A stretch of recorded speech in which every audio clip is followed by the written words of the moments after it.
الحمدللہ والصلاۃ والسلام علی رسول اللہ وبعد۔ نمازوں کے تعلق سے ایک بہت ہی افسوسناک بات ہے جس نے ایک بہت ہی انتشار پکڑ لیا ہے، ایک ظاہرہ بن چکا ہے، وہ یہ کہ نمازوں میں لوگوں کی موبائل کا بجنا ایک بہت ہی عام سی بات ہو گئی ہے۔ لوگ اس کو معیوب بھی نہیں سمجھنے لگے ہیں۔ بہت سارے لوگوں کو یہاں تک حالت پہنچ چکی ہے کہ بہت سارے لوگوں کو یاد ہوتا ہے انہیں پتہ ہوتا ہے کہ ہماری موبائل سائلنٹ پہ نہیں ہے، بند نہیں ہے، اس کے باوجود بھی وہ یوں ہی نماز شروع کر دیتے ہیں اور ان کو کچھ بھی پرواہ نہیں ہوتی ہے کہ نماز میں موبائل بج نہ جائے، کہیں کہیں موبائل نماز میں آواز نہ کرنے لگے۔ لوگوں کی نماز کا کیا ہوگا، میری نماز کا کیا ہوگا، اس کو کوئی پرواہ ہی نہیں ہوتی ہے۔ یہ کیا ہے؟ یہ بہت ہی غلط ظاہرہ ہے جسے ہمیں دور کرنے کی ضرورت ہے، جس کے بارے میں ہمیں متنبہ رہنے کی ضرورت ہے۔ شریعت نے دیکھیں نماز کے تعلق سے کیا کہا، اتنی تاکید کی تاکہ بندہ نماز کے لیے جب آئے تو اس کا دل لگے نماز میں، خشوع و خضوع اس کا خراب نہ ہونے پائے، دل جمعی کے ساتھ رب العالمین کے سامنے کھڑا ہوا تو صحیح سے نماز پڑھے۔ نماز کا معاملہ جانتے ہیں کیا ہوتا ہے؟ صحیح بخاری وغیرہ کی حدیث ہے، اللہ کے نبی علیہ السلام نے ارشاد فرمایا اذا قام احدکم یصلی فانه یناجی ربہ، جب بندہ کھڑا ہوتا ہے نماز میں تو کس مقام پہ ہوتا ہے؟ اپنے رب سے بات کر رہا ہوتا ہے۔ جب رب العالمین سے بات ہو رہی ہے، بادشاہوں کے بادشاہ سے بات ہو رہی ہے، بیچ میں آپ کا اتصال آ رہا ہے، آپ کی کال آ رہی ہے اور ادھر بج رہی ہے، بندے کی کیا صورت ہوگی؟ رب العالمین کے سامنے وہ دھیان لگا کے کھڑا ہو سکتا ہے؟ اس کا سارا دھیان ادھر چلا گیا، کس کا فون آ رہا ہے، کیا ہو رہا ہے۔ اور دیکھیں شریعت نے کتنا خیال رکھا کہ اگر کوئی پیاز لہسن کھا لے تو اس کو مسجد سے دور رکھا جائے، اس کو مسجد جانے کی ضرورت نہیں ہے، اس کو مسجد سے بھگا دیا جائے گا۔ کیوں؟ تاکہ اس کے منہ کی بو کی وجہ سے بغل والوں کو تکلیف نہ ہو، کسی کا خشوع خراب نہ ہو، فرشتوں کو تکلیف نہ ہو، فرشتوں کو تکلیف نہ ہو۔ بخاری وغیرہ مسلم وغیرہ دوسری حدیث ہے، اللہ کے نبی صلی اللہ علیہ وسلم نے یہاں تک ارشاد فرمایا اذا اقیمت الصلاۃ وحضر العشاء فابدؤوا بالعشاء، اگر کسی کے سامنے کھانا آ گیا اور ادھر نماز کی اقامت ہو رہی ہے، جماعت کھڑی ہو گئی، جماعت چھوڑنے کی اس کو اجازت دے دی گئی، جاؤ تم اپنا کھانا مکمل کر لو پھر جا کر کے نماز پڑھنا، جماعت چھوٹنے دو، اپنا کھانا کھا لو۔ کیوں؟ اس بات کا خیال رکھا شریعت نے کہ تاکہ آدمی نماز میں ایسے نہ چلا جائے بھوکے اور کھانا چھوڑ کر کے اس کا دل کھانے میں لگا رہے گا، تاکہ تم نماز کے لیے جاؤ تو اطمینان کے ساتھ جاؤ، کھا پی کر کے جاؤ، ایسا نہ ہو کہ تمہارا دل نماز میں لگے ہی نہ۔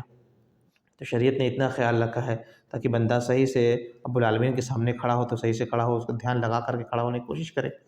اور یہاں تو لوگوں کی حالت یہ ہے کہ خود اپنی بھی نماز خراب کرتے ہیں، دوسروں کی بھی کتنے لوگوں کی نماز میں ڈسٹربنس کرتے ہیں اور تشویش پیدا کرتے ہیں، خراب کرتے ہیں، دھیان بٹاتے ہیں۔ یہ سب اس کا گناہ کون لوٹے گا؟ تو ہمیں اس بارے میں متنبہ رہنے کی ضرورت ہے۔ بھائی بھولنا کبھی بھول سکتے ہیں، انسان ہی ہیں، لیکن یہ کہ جان بوجھ کر کے آدمی سائلنٹ ہی نہ کرے، موبائل بند ہی نہ کرے۔ موبائل اسے پتہ ہے کہ موبائل ہماری سائلنٹ پہ نہیں ہے، اس کے باوجود بھی ایسی ہی نماز شروع کر دیا۔ اور یہی حال ہے، یہی وجہ ہے کہ دیکھیں ہر نماز میں کئی لوگوں کی تقریباً موبائلیں بج جاتی ہیں۔ تو ہم نے گویا نماز کی قدر نہیں کی۔ رب العالمین نے نماز کا ایک مقام رکھا ہے، بھائی اس مقام کو سمجھنے کی کوشش کریں۔ آپ ایک چھوٹے سے منتری کے سامنے، کسی بادشاہ کے سامنے دنیا کے آپ جائیں گے، سب کچھ فٹ فاٹ کر کے جائیں گے، سائلنٹ کر کے، کہیں وہاں جا کر کوئی ہمیں ڈسٹرب نہ کرے۔ یہاں بادشاہوں کے بادشاہ کے پاس، اللہ رب العالمین کے پاس جا کر کے کھڑے رہیں، آپ کو اس کا خیال نہیں ہے؟ آپ نے عزت نہیں کیا؟ نماز کی ایک عزت ہے، اس کو ہم دل میں برقرار رکھنے کی کوشش کریں۔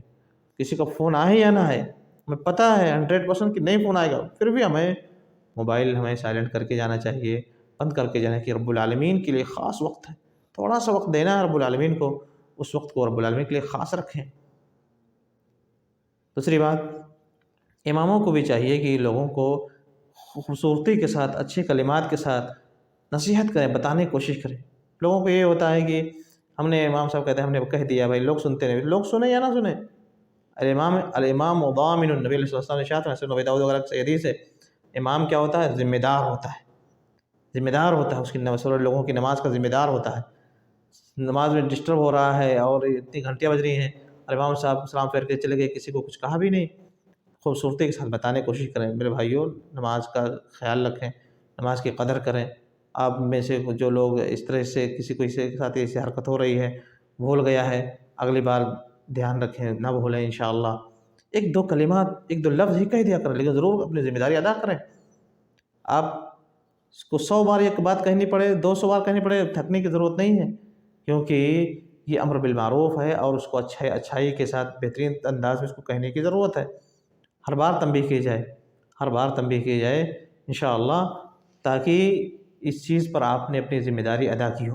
لوگوں کو متنبع اپنے طور سے رہنے کی ضرورت ہے، اچھی بات ہے الحمدللہ، یہ سب سے پہلی چیز ہے۔ دوسری بات یہ کہ اماموں کی بھی ذمہ داری بنتی ہے کہ جب بھی اس طرح کی کوئی بات ہو تو ناصحانہ انداز میں، اچھے انداز میں، خوبصورتی کے ساتھ، بغیر کسی کو ڈانٹے ہوئے، کسی کو اوپر آواز کسنے کی، چلانے کی ضرورت نہیں ہے۔ ادع الی سبیل ربک بالحکمہ والموعظۃ الحسنہ، اللہ رب العالمین کے راستے کی طرف لوگوں کو بلاؤ، کیسے بلاؤ؟ بالحکمہ، عقل کے ساتھ، دانائی کے ساتھ، سمجھ کے ساتھ، والموعظۃ الحسنہ، اور بہترین نصیحت کے ذریعے سے، خوبصورت نصیحت پیش کرو، آسانی کے ساتھ بات کرو، کہو، بتاؤ کہ دیکھو آپ اللہ رب العالمین کے سامنے کھڑے ہوئے ہیں، رب العالمین کے سامنے تعظیم کے ساتھ، عزت کے ساتھ کھڑے ہوں۔ اس طرح کی چیزیں اپنے آپ میں نہ لے کر کے کھڑے ہو جائیں کہ جو لوگوں کے لیے، خود آپ کی نماز کے لیے پریشانی کا باعث بن جائے، دوسروں کی نماز کے لیے پریشانی کا باعث بن جائے۔